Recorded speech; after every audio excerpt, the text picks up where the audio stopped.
Hey guys, it's Amanda with My Life My Way. I'm going to do a live pregnancy test. So let's get this started. Just have a regular clear blue plus stick test.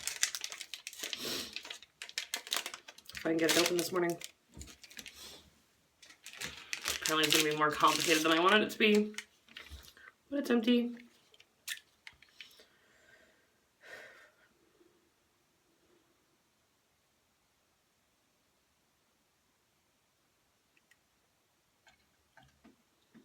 Alright.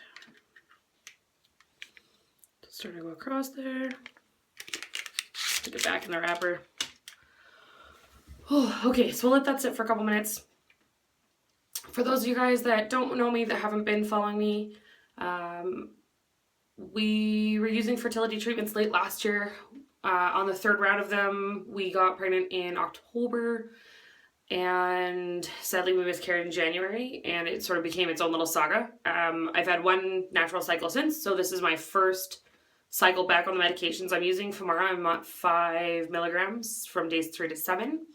We did not do IUI. We've sort of decided against doing them because the month that we got pregnant, we actually couldn't do the IUI. So I kind of just go find my husband for a fresh sample. He works out of town, and his boys don't freeze well, so frozen IUIs don't really work for us, so it's just better for us if I just drive up to wherever he's at, and do that the old-fashioned way, because his boys work. It's just my ovaries that don't function properly. So we'll see. This month, for those of you guys that do follow me and that kind of know, we ovulated on Easter Sunday. My husband was actually home, which was interesting. It doesn't happen very often that we're just home and hanging out, and that works out for us. So that's kind of nice. And I am 9 DPO this morning. So, and I have no idea. I didn't see any implantation bleeding this month. I had a little bit of cramping on day 4, but I don't know if it's because my back was sore, so I was on my feet all day that day. I was teaching a first day class of 60 15-year-old kids. There was 4 of us instructors, but it was nuts. There was nothing good about that. We should not do a class full of 60 teenagers again. To be honest with you, I don't even like teaching 60 adults at the same time. But it was a good time. We got finished anyways. I'm teaching again today. That's why I look all adulty first thing this morning. Yeah, I don't know.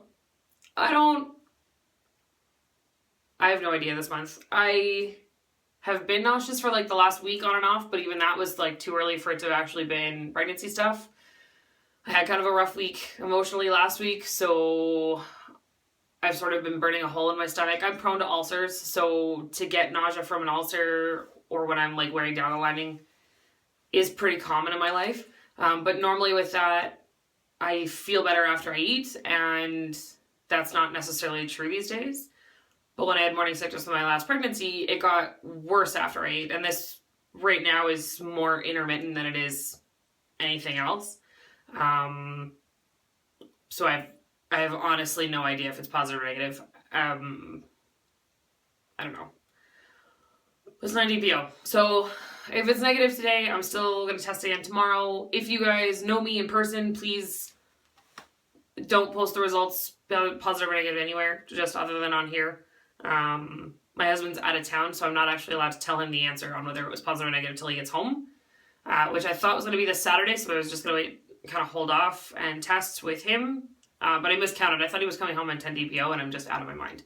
By the time he gets home, I'll have had AF if it's negative. So, you ready? No, that's a very, very stark negative. You see that? Okay. Well, I mean, it could just be too early. It is only 9 DPO this morning.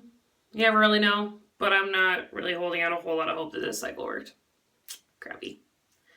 Anyways, I will talk to you guys tomorrow. Bye.